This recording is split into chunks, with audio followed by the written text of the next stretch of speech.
Soon. Recording has started. All right. So let's get to the what's going on with regard to this thing. Where I put the syllabus out here? I must have put it someplace. Okay.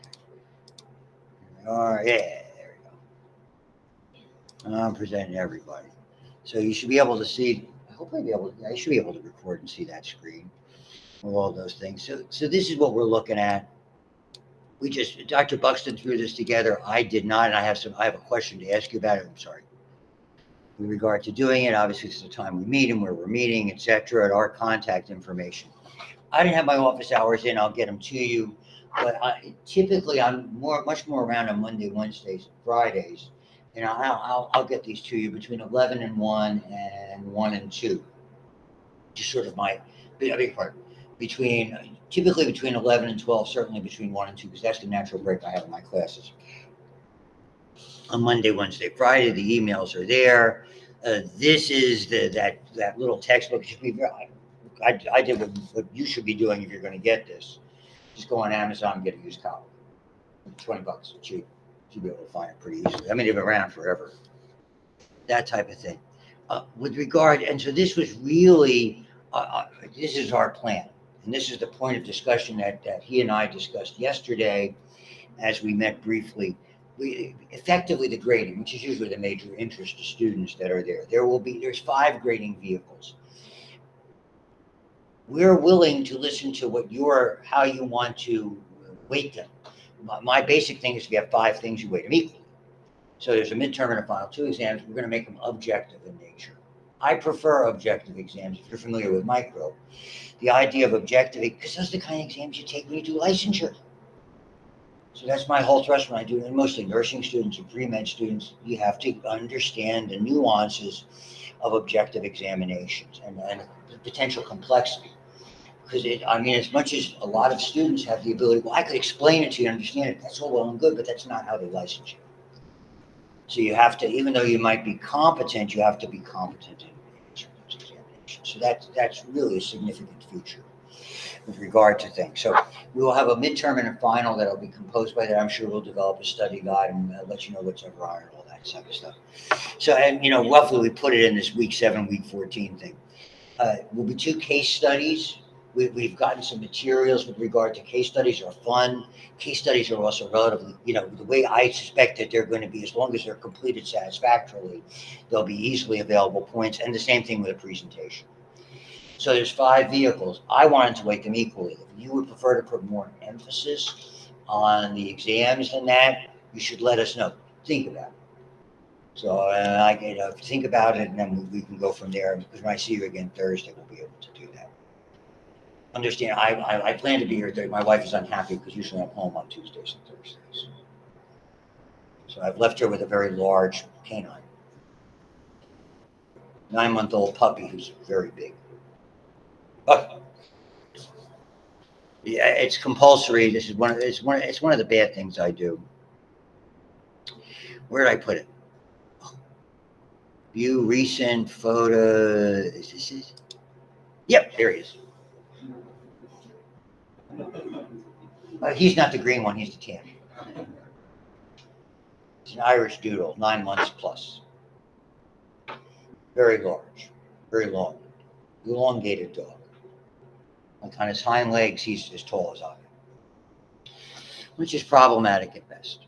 So without further ado, that's the boilerplate material that we're going to cover here. Did you all take micro? So, you should have a certain degree of familiarity with cellular. I realize it's a little bit different. In micro, you're dealing with single-celled organisms, bacteria, and non-cellular forms like viruses and prions. Okay, it's different, but effectively, when we look, we have to review at least what's around with the basic eukaryotic cells, the cells like our cells, because that's what you're going to be irradiating. And so it's an effect. It has to do with a lot of different factors. It has to do with the nature of the cell, how advanced, and the terms that we use cellularly is called differentiation. So you will see that when we look at some of these cells that are comparatively complex, the good news about them is they are very unsusceptible to radiation. The bad news about them is they're very unsusceptible to radiation. So what's good and what's bad, and it's very, very interesting the effects that it has. Because effectively what radiation does, and this is more of Dr. Buxton's area of expertise, is it causes both what are called direct and indirect actions that cause damage. And I'm sure you're familiar with the terminology. The direct actions are the direct effect on the X-rays and particularly on the replicative aspects of DNA. The indirect actions are what it does to sort of the medium that this is all suspended in. And that medium, very simply, is water. Because what we are ultimately is very large, comparatively speaking, you guys are smaller, bags of water. Somewhere between, depending on the author that you read, between 60 and 75% water. And ionizing radiation, now again, I don't want to step on his toes, but the nature of ionizing radiation, as opposed to, let's say, ultraviolet radiation, which is non-ionizing radiation, is its ability to generate a term that you're probably very familiar with, called free radicals and whatever. That's his bailiwick, things like that. And that's a big issue. I mean, with micro, whether they touched on it or not, you probably talked a little bit about free radicals in the sense of toxic derivatives of oxygen. Superoxide radical, it's a little different radical. That has to do with what oxygen does biologically. In most systems, particularly ours, oxygen is what's called the terminal electron acceptor. Its whole job is basically to suck up electrons and then suck up protons from the proton motive force where we generate energy and basically combine the two and make water. Well, so, and if we don't have mechanisms to cope with the development of this assault of electrons on oxygen, they develop free radicals, which are very, very dangerous. And sort of the crux, and a lot of this ties in, is the crux of modern cancer theories, modern aging theories. There's so much about it. It's part of it. So to me, it's very, very interesting. For those that don't know me or didn't have me before, I mean, and Dr. Buxton's considerably younger than I am, by a good 25 years or so, I would estimate. Okay. Because I have had a cancer, which fortunately now is in remission, okay, which is the substance of exposure.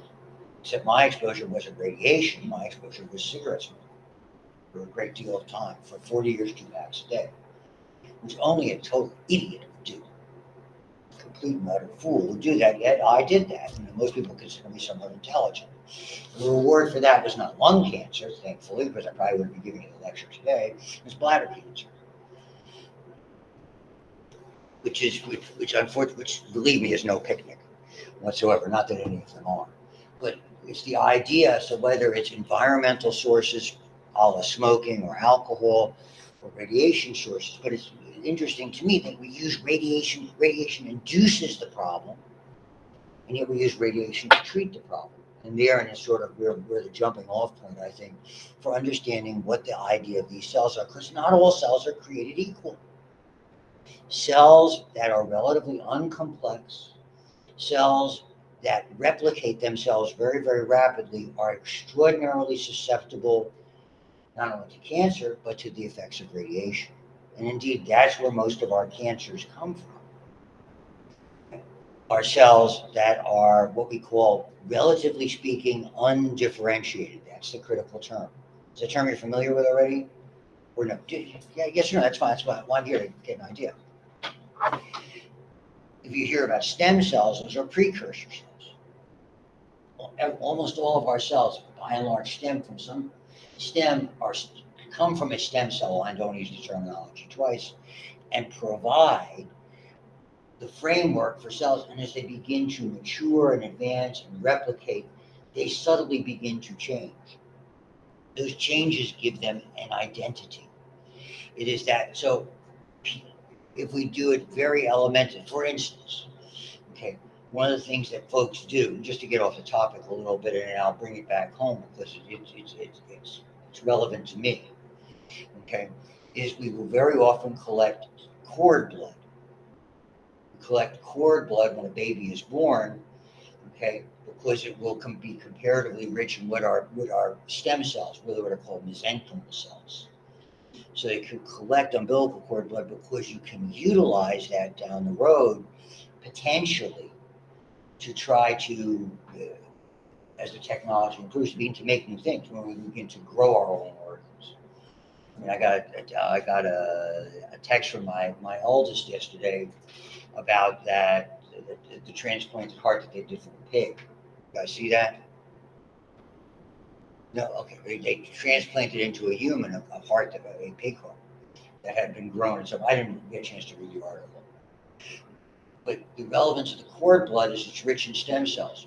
So you could take those stem cells and do things with them conceivably as technology improves and increases over time, or you could actually directly inject that blood into somebody who has, in the hopes that you can develop more structures. To that end, and why it was so interesting to my son, and I share this continuously. I haven't shared this with a lot of the other students. I have a great picture of him.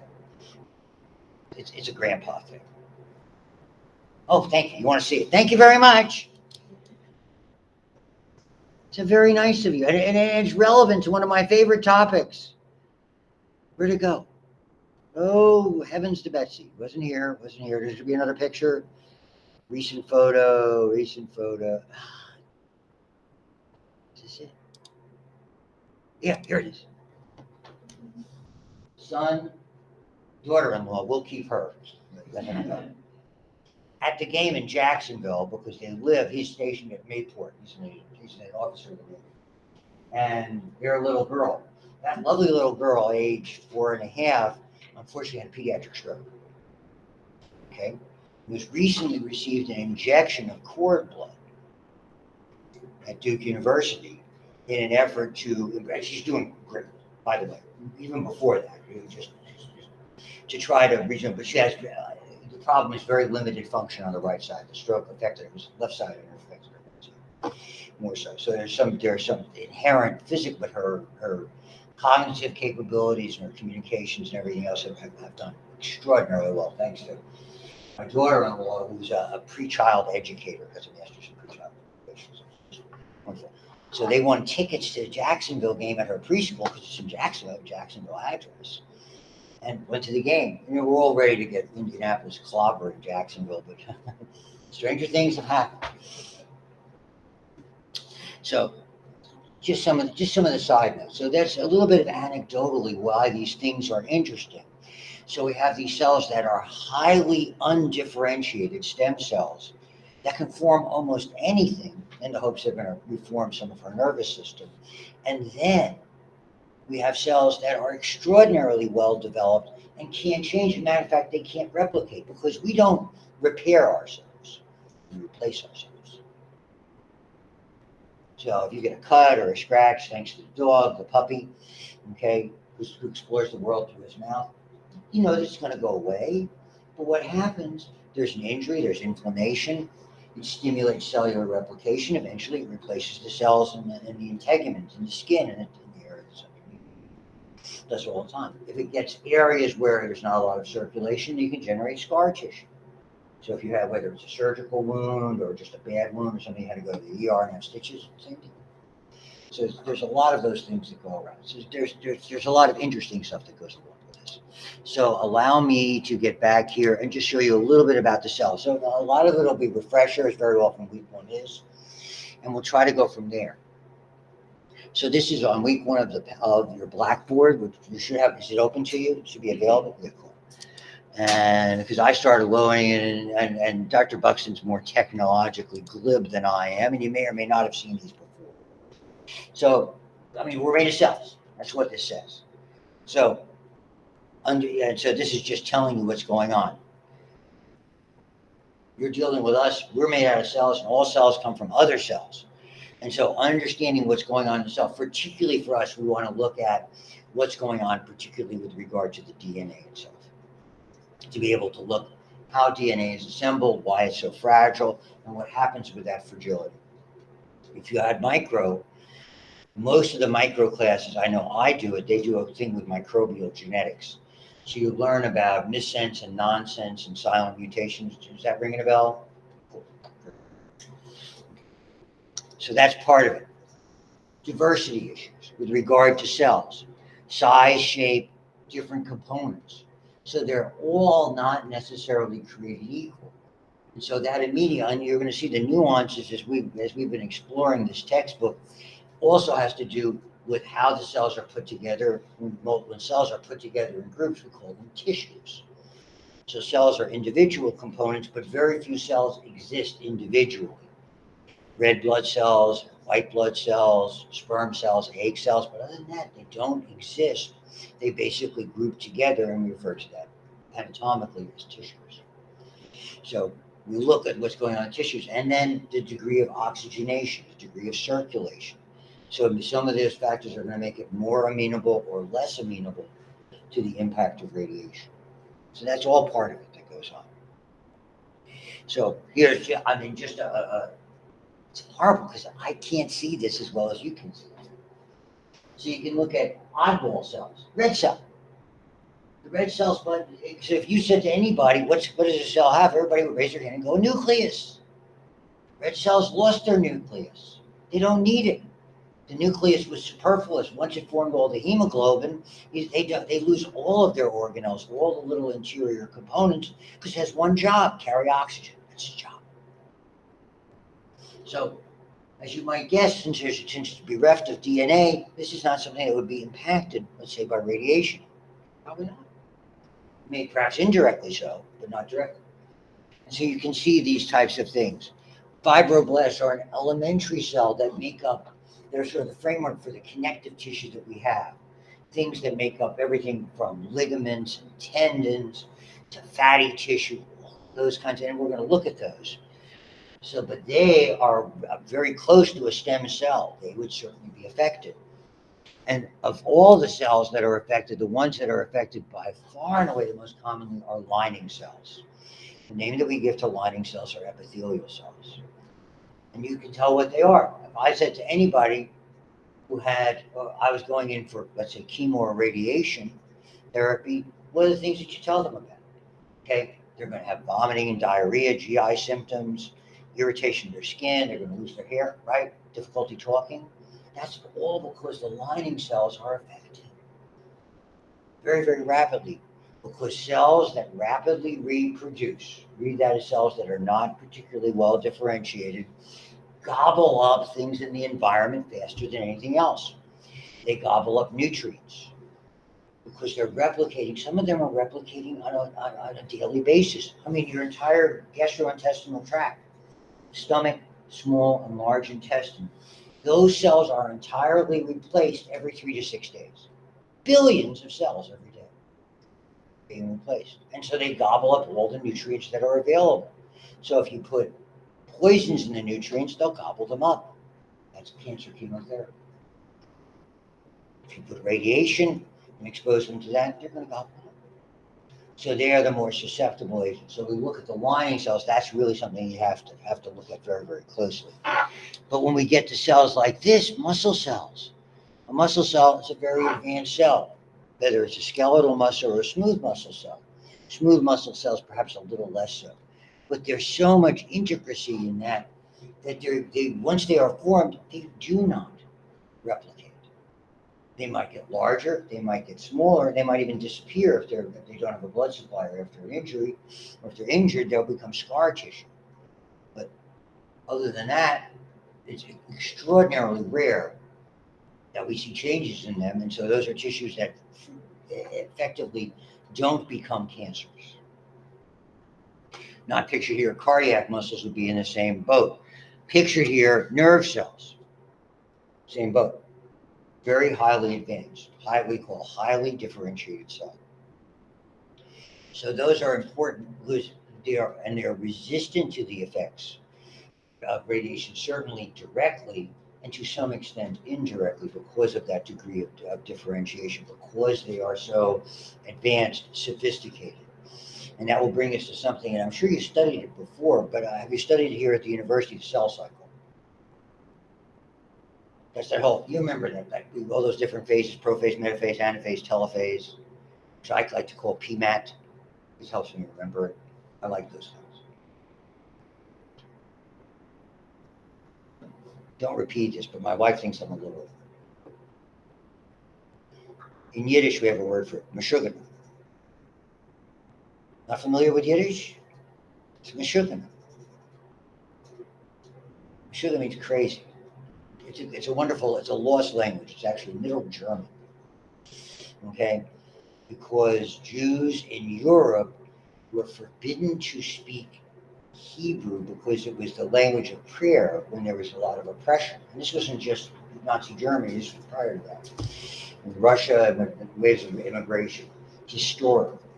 And I know this because I was raised by a Jewish lady, my mother. And so when my folks didn't want me to understand anything, they went back to the language of the old country, which was really this sort of a bastardization of Hebrew and Middle German, because you didn't want the kids that they were talking about somebody who got in trouble or was pregnant or that type of stuff. Like I was in school, no one in our high school ever got pregnant.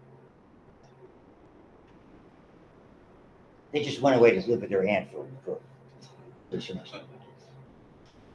We didn't know about that stuff. It's a little different.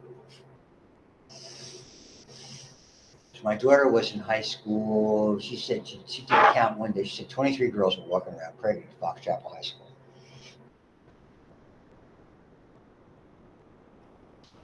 So everything has changed with regard to that. Fat cells are storage cells, and the advantage of storing fat is it has a considerably lower water content. That's of significance. That is there. White blood cells are a very interesting cell. They don't function as a unit, but they certainly can be impacted. And one of the things, at least they would do this for chemotherapy, before they would do chemotherapy, and I do not know if they could do this for radiation therapy, but it's something I should look up. They would do white cell counts in between treatments to determine if their body had recovered enough white cells to potentially fight infection. So those are types of things. And then certainly the cells, that are most at risk, reproductive cells. So you had micro. So in micro, the big distinction between bacterial cells and our cells is their DNA. We have pairs of DNA, linear pairs of DNA with dominant and recessive. And so if there's, and effectively DNA being a pair, the beauty of that, okay, is that if one part is damaged, the other part can take over. And you still won't necessarily have, other than unless the damage is very severe, you might have something that could affect that one part of DNA pair, might not have necessarily affected the other. Bacteria are not like that. They just have a single strand of DNA. It happens to be in a big circle for the most part. And that, by definition, that's very similar to the DNA in an egg and a sperm cell. This distinction is called haploid versus diploid. You have half the DNA because as a sperm or egg cell, once they unite and fertilize and form a zygote, now you've restored the diploid number, the paired number. So they are always the cells that are at greatest risk. And the whole thing why every time you go in for an x-ray or something, you don't tell the technician, blah, blah, blah, that whole deal that's going on. I did x-rays in my office, and we had lead shielding and, lead aprons that we wore, and I put those on the patients and things like that because it's the right thing to do. So just to let you know, other things about the cell, basic structures that are there. They all, by definition, human cells don't have a cell wall. They only have a plasma membrane. So their integrity is based on the integrity of the membrane. The membrane is basically made of fats and proteins. And the beauty of this membrane is what's called selectively permeable. Some stuff can get in and some stuff can get out. When we damage that cell, then stuff can go in and out easily. And unfortunately, things that should stay in the cell explode out and cause damage elsewhere, or things can enter the cell that will eventually damage it internally. In our cells, the plasma membranes are stabilized, interestingly, as all cells that are eukaryotic cells with a nucleus, by something called sterols. In our case, it's a very famous one called cholesterol. All animal cells have that. So cholesterol is an important stabilizer. So dietarily and these are things when people have more problems when they are, a lot of fad dieting and irregular dieting can cause a lot of problems with people because they will intentionally lower their body fat levels. I mean, it would be it's something that could prevent puberty. It's something that can alter pregnancy. can alter reproductive function. So there's a lot of misunderstandings about the benefits versus the limitations of fats. So that's not something for this course. I just something I threw out there. The cytoplasm is, and a plasm is just this. It's a combination. It's called a sol gel. It's gelatinous, it's liquid, and there's solids in it all at the same time. That's where the abundance of water is. So that's particularly prone to these secondary type of damage by generating toxic derivatives of water and free radicals in that. And then certainly the part that you would have to think might be at the greatest risk would be within the major membrane organelle, the nucleus, and therein you have the DNA. So we'll be exploring that as well. You probably will have seen this years ago, and I tell the students this when I was in school and they drew a cell, they drew that rectangle with a circle. Like, this is a cell. Are you kidding me? It's like it was very simple. I can't remember. What's her name? My fifth grade teacher was Mrs. Bizelowitz. I remember all these things. It's a curse. It's a blessing and a curse. I have one of those memories. But we never saw anything like that with all the intricacies and the endoplasmic reticulum and all the interesting organelles that are there. But that's also part of the picture that's there. So to some extent, they offer protection. But again, this whole idea of what's within this plasm, this sort of sol gel, is somewhat interesting. So we're not going to go through all of the organelles other than maybe in a cursory fashion. And then you have a variety of fluids, and by definition, they're fluids, lots of them. So whether they're fluids within the cell, okay, or they're out at what we call that's intracellular fluids, and then everything else is extracellular. So interstitial between the tissues, that's what that means. Inter between stitial, meaning tissues. Plasma, which is fluid. Your blood is interesting in the sense that it's probably, I don't know, more than half of it is basically a fluid that we refer to as plasma. Cerebrospinal fluid, joint fluid, they're all parts of those things, and they can be affected. So they make the distinction between intra and extracellular fluids. So and you have all these PowerPoints, you can look through them. And I think for our purposes, that would probably be sufficient. This is the so-called fluid mosaic model. That basically just is the ability for this membrane to be able to change shape and alter and open and close, and for the proteins, which give it a lot of its functionality, to be able to move around, a la a mosaic. So you have like mosaic tiles, but interestingly enough, they're not. Some of them are tethered in place, but not all of them. So they can move around quite interestingly. And again, this is something we probably don't have to get into so much, but you should say, how is your basic biochemistry background? I know I'm asking a lot of questions because I'm unfamiliar with your background.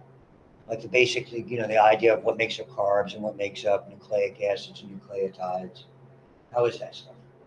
Is that covered here at the university? Yeah, I mean, it's a yes or no thing. Yeah. In Yiddish, we'd say abyssal, which means a little. A little.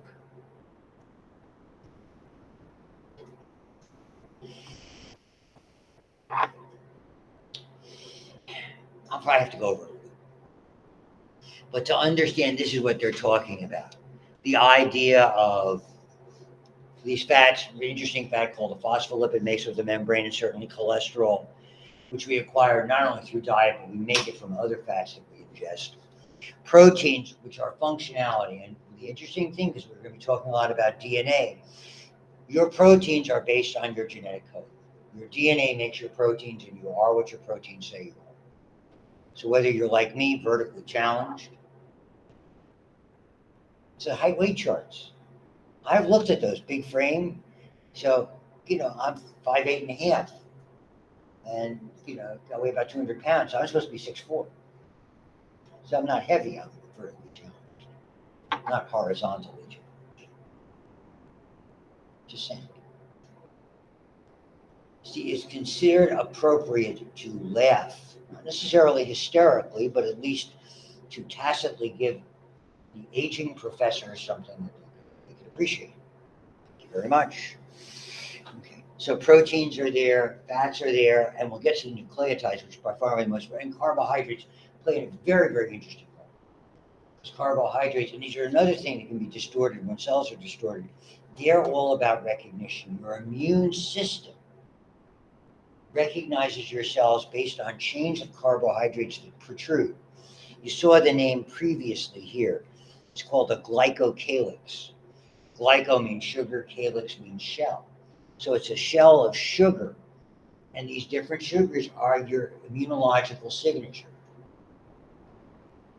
So when there's a cell, a cancer cell, a cell that's been damaged by some force that alters that signature, the carbohydrates that protrude from the proteins are no longer recognized by your immune system, and your immune system reacts very nastily,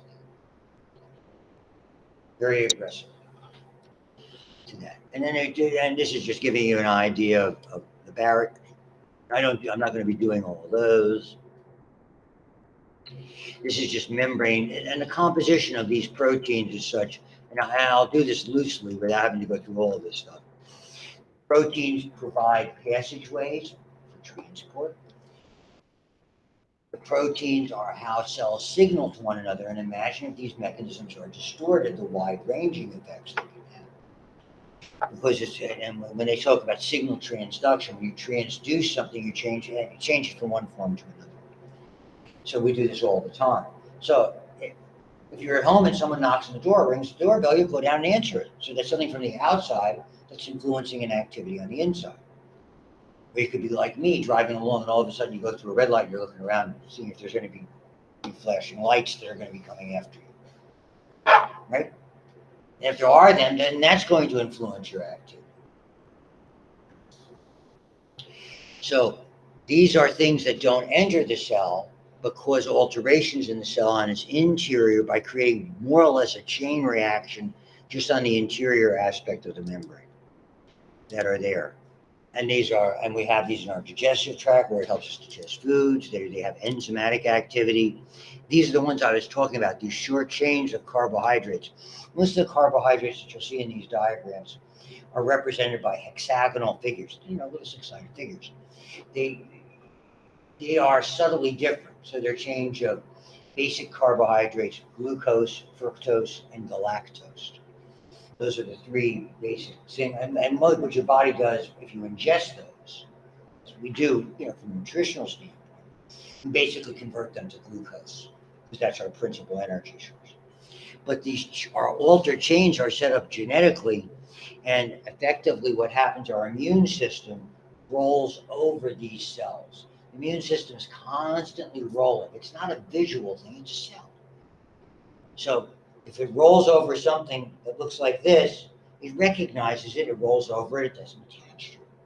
But if all of a sudden there's an alteration, that's a mutation, alteration in DNA that causes an alteration in those markers, now it's like this, it doesn't recognize it, it latches onto it and starts a chain reaction. That's what goes on.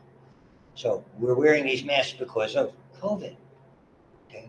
So what COVID does is it's an unfamiliar marker, and your immune system, whatever it attaches to, it alters it, and your immune system recognizes it, attacks it, but it causes a cascading reaction of inflammation, particularly in the respiratory area. And now you're hearing about all these variations, Omicron and Delta variants. They're all different because interestingly, that particular virus, which is an RNA virus, is mutating, like influenza. So we always have different flu shots and things like that. So as the COVID virus is beginning to change, but effectively what happens is it alters those markers, and it causes a reaction to a certain extent by your immune system. For this new variant, it's more easily acquired, but appears to be less problematic. So right now, the fellow just called me, had it about 2 weeks ago, my middle son. Has no idea where he got it. He got it. And got the monoclonal antibodies, which you probably have heard about. My stepson, who taught you guys physics? Was it Dr. Buxton? Because my stepson used to teach here too, and he just got it. And he taught some of the physics for allied health and things like that. So, and then these play a role in how the tissues are formed by attachment, other proteins. and how cells join together, again, forming the tissue. So there's lots of nuances that are affected by any, and really the context is this is irregularities in the shell. There's that sugar shell that we were talking about. And so here's the note about cancer cells. They change so rapidly that your immune system can't recognize them as being damaged. So your immune system doesn't attack it as quickly. So it's almost part of the science from a radiation or a chemotherapy perspective as to how you address this. Because you got to hit it hard and hit it early, effectively, before those changes occur. And we do, and the same thing, and more of my experience is in treating infections. And the same rules apply. Aggressive treatment early, because you want to bombard it before those things. You maybe learned about it. Remember that the growth cycle, the bacterial growth cycle, where you had, exponential phase and stationary phase. Now you want to get it when they're in exponential phase. And this just talks about the different junctions, not so relevant for us with things like that. To me, this is more anatomy and physiology, which is where these PowerPoints come from. This next nugget is all about movement across membranes, and so that affects things as well with regard to our, particularly the movement of fluids, which is osmosis. So we don't have to really go into that in any great detail. I was going to skip that. I'm going to have to do something with regard to the nucleotide formulation. I might run back to that.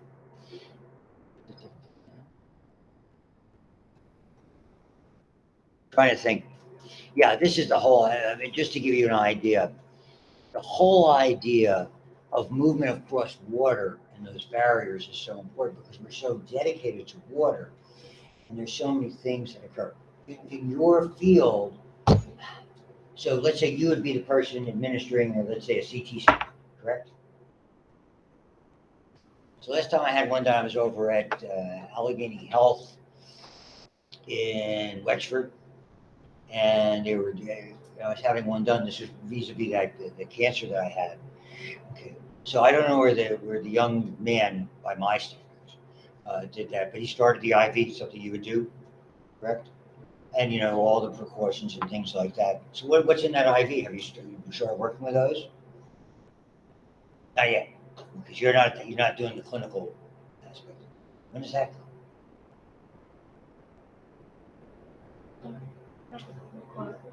Starting this summer or next year. Okay. So what they typically start those things in is called an isotonic media. Is that a term you're familiar with? No. Normal saline?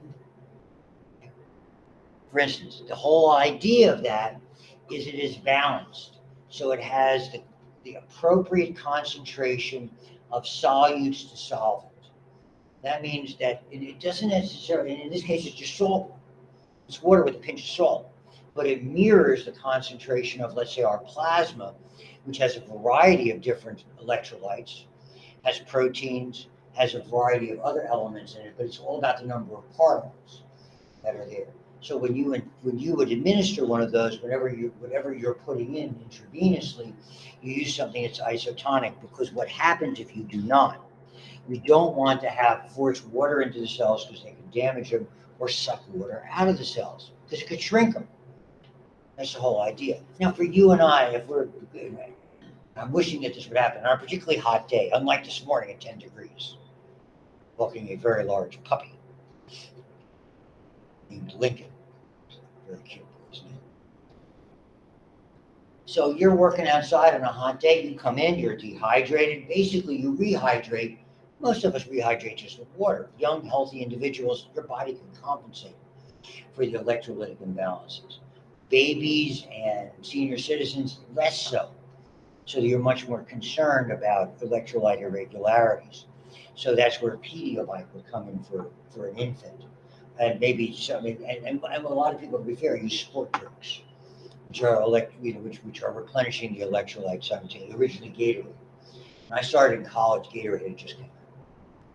I matriculated in college at Lehigh University here on the other side of Pennsylvania in 1969. And Gatorade had just been made by the Florida Gators in like 67 and started to be popular with all the sports. My roommates were football players. So what happens is this isotonic has the same osmolarity. That's the relationship of solutes to solvent.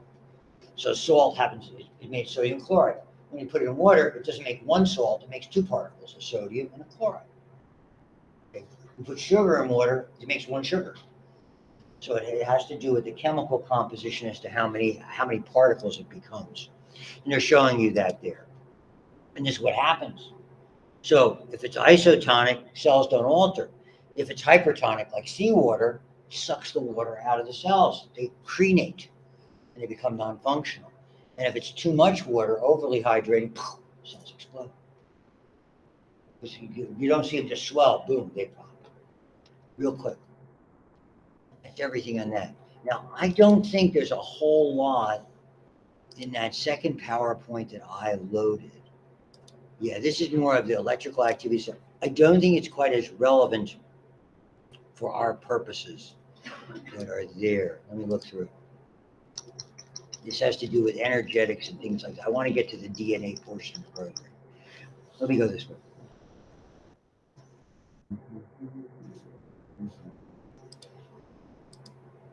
Let me just divert. Let me go into a different one to load in. So it's more relevant to the DNA type of thing. This has to do with the organelles. I don't know that these are necessarily affected. This is a different kind of DNA. So these, if you would probably have a certain amount of background in these different kinds of organelles that are there. And obviously the one that we're going to be interested in is the membrane-bound ones, particularly the nucleus. So the whole idea of where there is DNA, if you did not, and you probably should know this from micro, is there a DNA in mitochondria? And so it's one of the things you do for forensic analysis. So if you only can get mitochondrial DNA as a way of, if you can't get a full DNA sample, you can see if people are related to one another, or maybe the crime scene, maybe it was a blood relative, so to speak, that was involved. That's where that comes, as opposed to the full DNA picture. Well, there's only two areas where you find DNA in our cells. In mitochondria, which is DNA that comes from pre-existing mitochondria, read that as your mom's. So whether or not that's affected directly by radiation, I do not know. That's something I will endeavor to find as regard to that. It's a different kind of DNA. In micro, you should have heard about something called endosymbiotic theory. That means that it's kind of like two bacterial cells, one swallowed the other, and rather than destroying it, enveloped it and kind of made it part of the cell. So we think that's how mitochondria, and indeed how eukaryotic cells, membrane-bound organelles, were formed. They were found to be less destructive and more useful, so they became incorporated. And pigmented bacteria were swallowed by plants and eventually became plants because that was the start of chlorophyll. So, and plants have both chloroplasts and mitochondria for their energetics that are there. So that it's an injury. So the DNA is haploid DNA. Read that as bacterial DNA, and a little bit different. And so, and you see that here, and they give you, here's that circle of DNA as opposed to the DNA we're going to be looking at. And then I don't know that these are that terribly relevant, but as I begin to look this more, as I sort of, I'm doing this a bit on the go, to be able to just sort of give you a potpourri of what's going on in the cells. This is when we're talking about these free radicals. Typical free radicals from oxygen are controlled by an organelle called the peroxisome. It derives its name from hydrogen peroxide. Hydrogen peroxide is a great anti-infectant.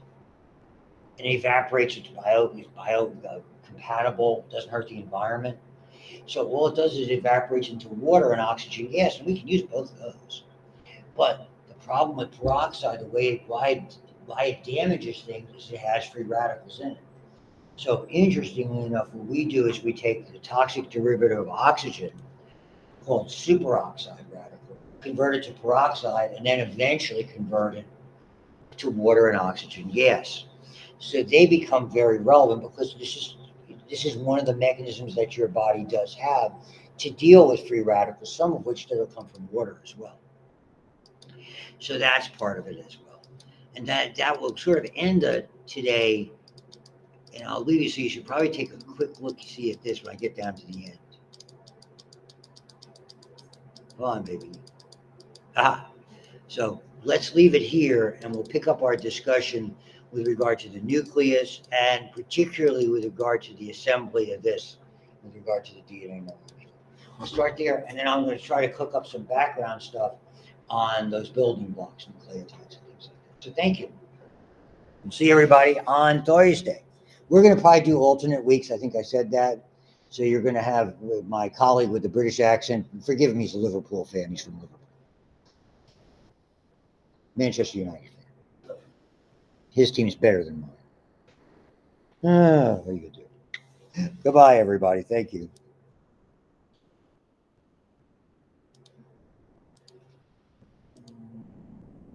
Stop the recording. I'll somehow figure out to get your names on this, invite you, and distribute this.